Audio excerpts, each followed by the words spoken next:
அண்மை செய்தியை பார்த்துக் கொண்டிருக்கிறோம். குற்றவாளி என அறிவிக்கப்பட்டுள்ள ஞானசேகரனை புழல் சிறையிலிருந்து நீதிமன்றத்திற்கு போலீசார் அழைத்து வந்திருக்கின்றனர். கடந்த புதன்கிழமை அவர் குற்றவாளி என அறிவிக்கப்பட்டிருந்த நிலையில் அவருக்கு எத்தனை வருடம் சிறை தண்டனை என்பது இன்னும் சற்று நேரத்தில் தெரிய வந்துவிடும். இது தொடர்பான அண்மை செய்தியை பார்த்துக் கொண்டிருக்கிறோம். மேலும் தகவல்களை எமது செய்தியாளர் சரவணன் வழங்க கேட்கும். சரவணன், விரிவான தகவல்களை பகிர்ந்து.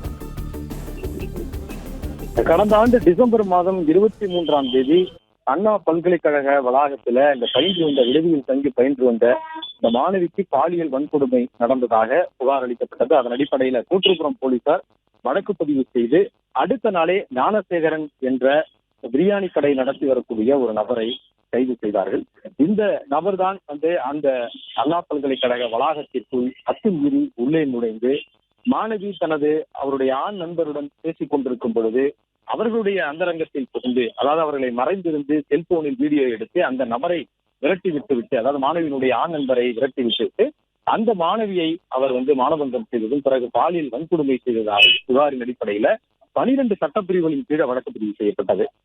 இந்த வழக்கத்தினுடைய முக்கியத்துவம் கருதியும் முக்கியமாக இந்த வழக்கினுடைய முதல் தகவல் அறிக்கை வெளியாகி அந்த முதல் தகவல் அறிக்கையில மூன்றாவது ஒரு நபர் இருக்கிறாரா என்ற ஒரு சந்தேகம் எழுந்ததின் அடிப்படையில் தான் இந்த வழக்கு சிறப்பு புலனாய்வு குழு ஒன்று அமைக்கப்பட்டு அந்த சிறப்பு புலனாய்வு குழுக்கு மாற்றப்பட்டது. உயர்நீதிமன்றம் இதில் தலையிட்டு 3 பெண் ஐபிஎஸ் அதிகாரிகள் கொண்ட ஒரு சிறப்பு புலனாய்வு குழுவை அமைத்தது. அதன் அடிப்படையில சிறப்பு புலனாய்வு குழு விசாரணையை தொடங்கியது.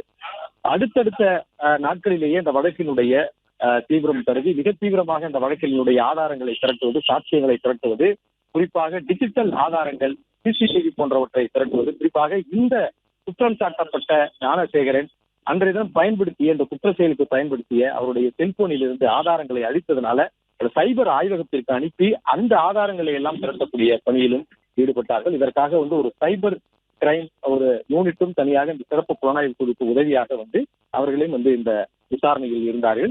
அதற்கு பிறகு இந்த வழக்குல பிப்ரவரி மாதம் இவர் மீது குண்டர் தடுப்பு சட்டம் பாய்ந்தது.